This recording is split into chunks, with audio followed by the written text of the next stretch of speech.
Nama Joe Pelupesi tengah menjadi sorotan di dunia sepak bola Indonesia. Gelandang berdarah Maluku yang kini memperkuat klub Belgia Lommel SK dikabarkan masuk dalam radar dua raksasa Liga 1 Persib Bandung dan Persija Jakarta.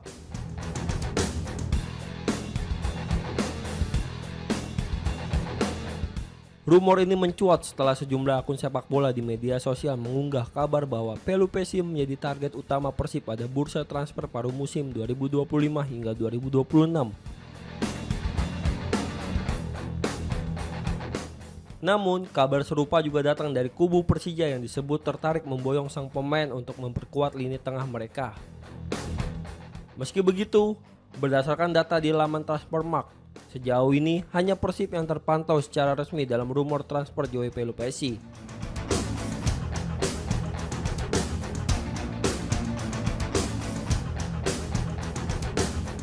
Situs tersebut bahkan mencatat peluang kepindahan sang gelandang ke Maung Bandung mencapai 83% per 21 Oktober 2025.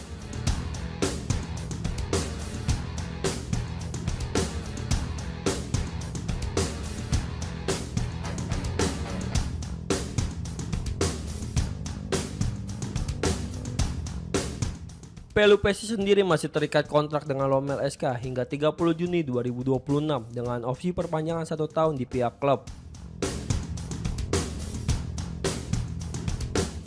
Artinya, baik Persib maupun Persija harus menyiapkan strategi matang jika ingin merekrut lebih cepat, termasuk kemungkinan melakukan negosiasi langsung dengan pihak Lommel.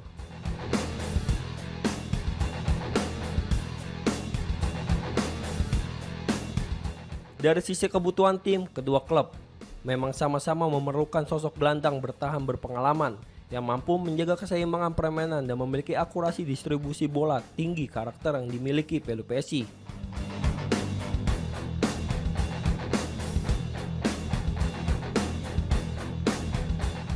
Jika bergabung dengan Persib Bandung, pemain berusia 31 tahun itu berpeluang reunian dengan rekan-rekannya di timnas Indonesia seperti Tom Hai, Eliano Rangers, Mark Klok, dan Beckham Putra.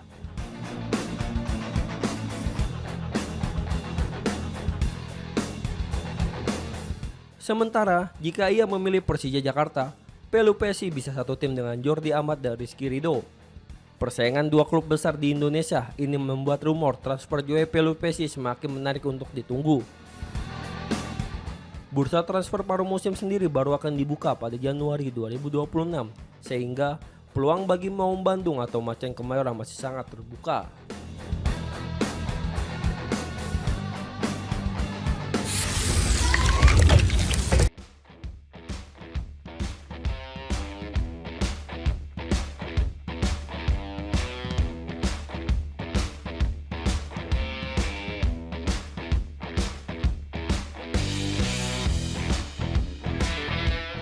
Recurring menegaskan bahwa meski skuad Dewa United terlihat mewah dari segi nama pemain, performa tim masih dalam kondisi yang kritis dan belum mencapai ekspektasi.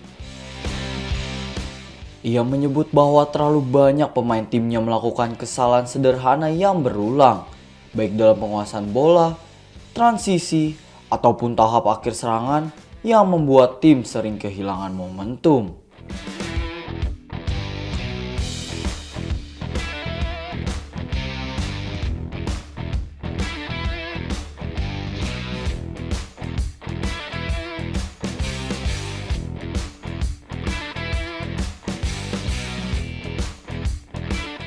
Pelatih asal Belanda ini memperingatkan bahwa kualitas individual tinggi tidak akan berarti tanpa adanya kombinasi tim yang rapi dan kedisiplinan taktis.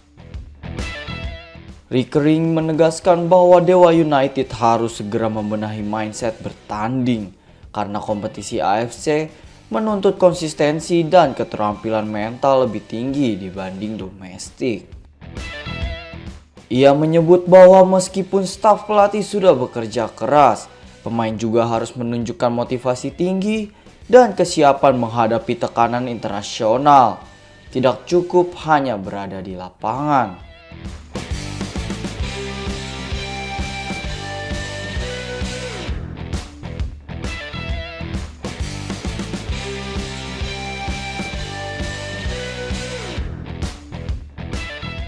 Rickering mengaku puas dengan intensitas latihan dan beberapa improvisasi taktik. Namun ia belum melihat tingkat penerapan yang memadai saat pertandingan resmi berjalan.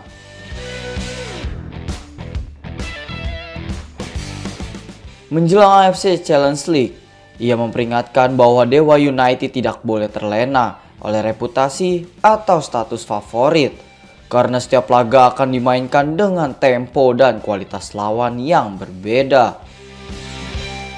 Meski kritis, Rickering tetap optimis. Ia yakin jika tim bisa memperbaiki kesalahan secara kolektif dan menjaga fokus, maka skuad mewah Dewa United memiliki potensi kuat untuk menembus prestasi yang lebih besar.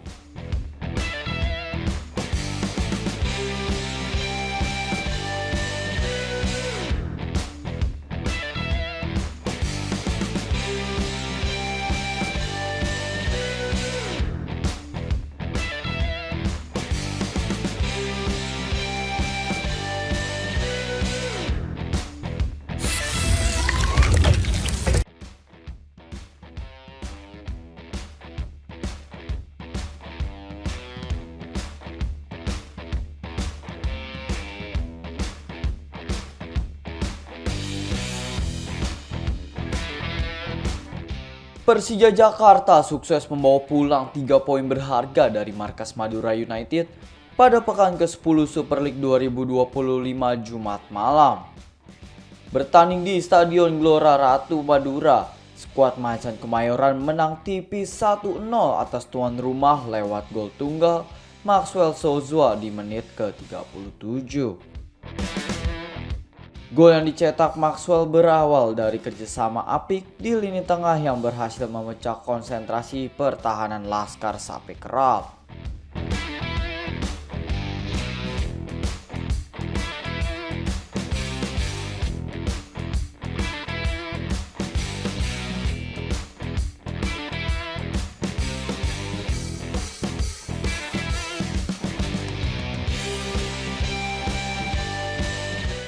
Penyerang asal Brazil itu dengan tenang menuntaskan peluang dan memastikan Persija unggul hingga peluit akhir dibunyikan.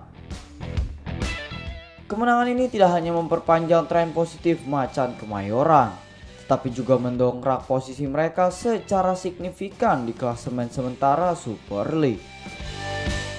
Dengan tambahan 3 poin, Persija kini menempati posisi runner-up klasemen dengan koleksi 17 poin. Hanya terpaut tipis dari pemuncak klasemen. Hasil positif ini juga memperpanjang catatan apik Persija yang sebelumnya menghajar Persebaya Surabaya.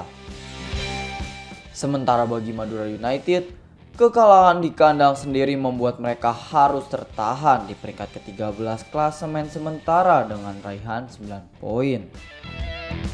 Pada pertandingan berikutnya, Madura United akan menghadapi tantangan berat dengan melawat ke markas PSM Makassar.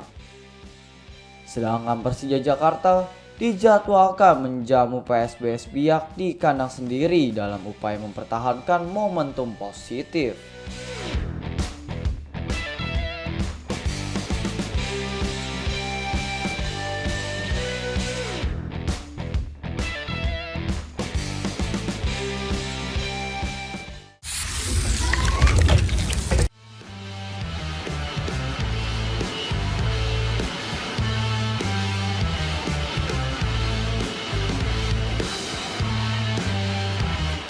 Malut United berhasil menaklukkan Persis Solo dengan skor 3-1 pada laga pekan ke-9 BRI Super League 2025-2026 di Stadion Manahan, Solo.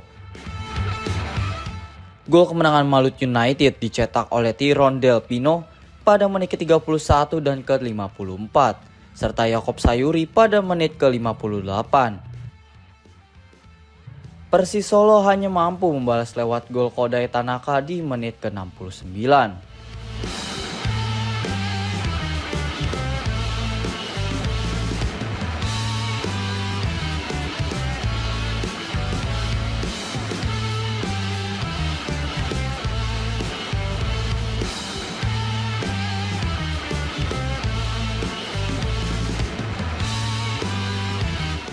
Pelatih Persis Solo, Peter Diro mengakui bahwa timnya kalah karena melakukan banyak kesalahan sendiri yang dapat dieksploitasi lawan lewat serangan balik cepat.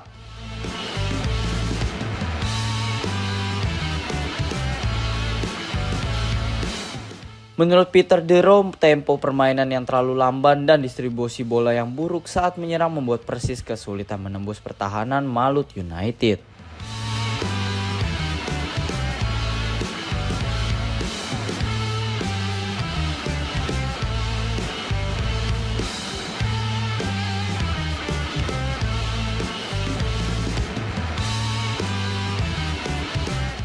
Bek Persis Solo, Eki Taufik turut meminta maaf kepada supporter usai kekalahan tersebut dan menyatakan tim merasa bertanggung jawab atas hasil buruk ini.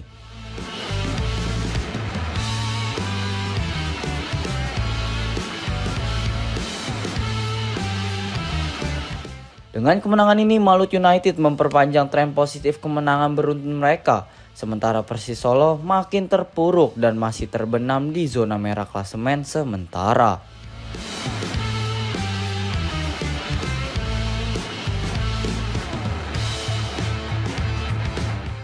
Malut United tampil dengan compact defense dan memanfaatkan ruang yang diberikan Persis untuk melakukan serangan balik efektif, kata pelatih Malut United Hendry Susilo.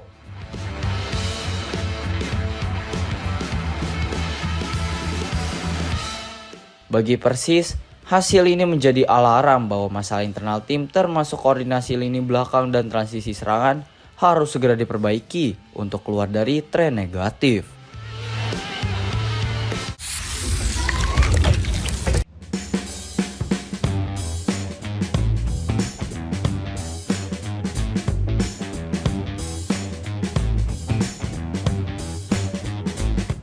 Persib Bandung mencatat kemenangan kedua di ajang AFC Champions League 2 2025-2026. Tim asuhan Bojan Hodak menundukkan Selangor FC dengan skor 2-0 di Stadion Gelora Bandung Lautan Api atau GBLA, Kamis 23 Oktober 2025.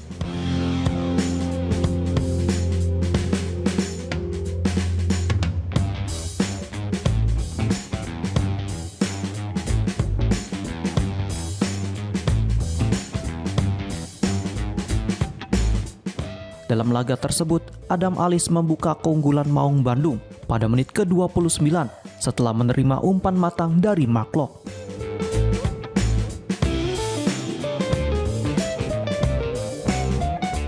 Gol kedua Persib dicetak oleh Andre Jang melalui titik putih pada menit ke-66, memastikan kemenangan tuan rumah.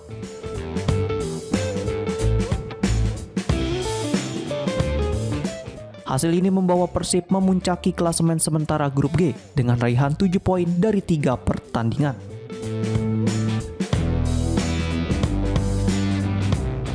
Sementara itu, Selangor FC terpuruk di dasar klasemen tanpa satu pun poin.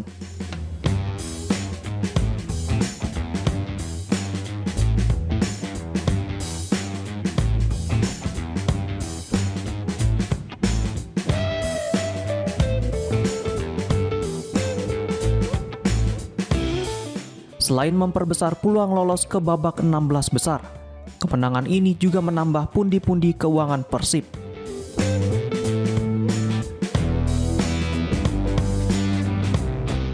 Berdasarkan laporan resmi AFC, setiap klub yang berpartisipasi di fase grup ACL 2 musim ini menerima uang partisipasi sebesar $300.000 atau sekitar 4,8 miliar rupiah.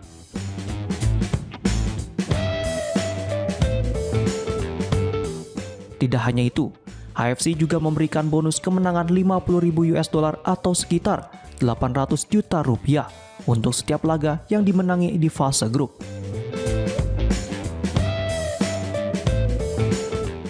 Dengan 2 kemenangan yang telah diraih, Persib sudah mengantongi sekitar 1,6 miliar rupiah dari ajang ini.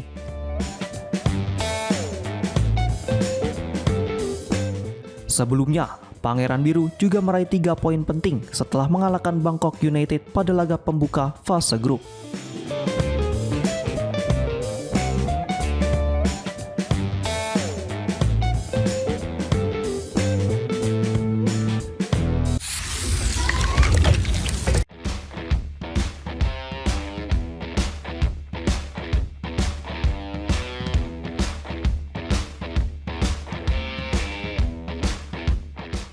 Bali United meraih kemenangan tipis 2-1 saat bertandang ke Stadion Gelora Bumi Kartini Jepara menghadapi Persijap Jepara.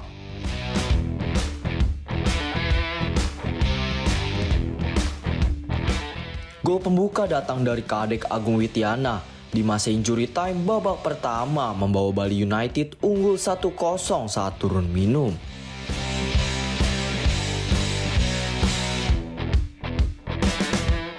Persijap sempat menyamakan skor lewat gol Carlos Franca pada menit ke-85, memanfaatkan assist dari Diki Kurniawan.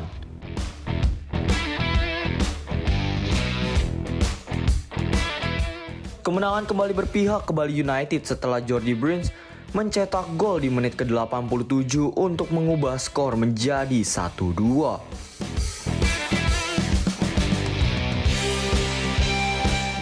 Pertandingan ini diwarnai dengan kejadian penting. Persijap harus bermain dengan 10 orang sejak menit ke-53 akibat kartu merah yang diterima Wahyudi Hamisi. Bali United juga melepaskan penalti yang gagal dieksekusi oleh Persijap Alexis Gomez di menit ke-75. Namun Bali bertahan dan tidak kebobolan lagi.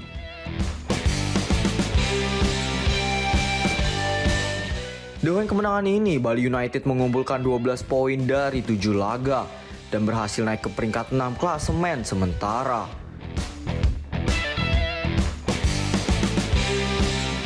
Persijap Jepara tertahan di papan bawah setelah kekalahan ini dan masih berada di sekitar posisi ke-14 dengan raihan poin yang belum maksimal.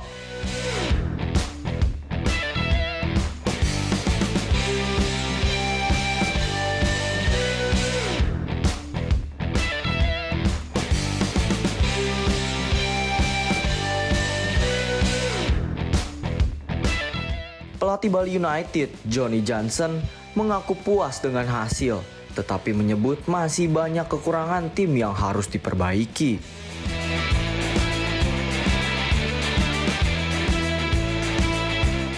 Bali United menunjukkan mental kuat dengan meraih kemenangan dalam kondisi laga yang sulit. Lawan bermain terbuka, mendapatkan peluang penalti, dan situasi super dramatis hingga akhir pertandingan.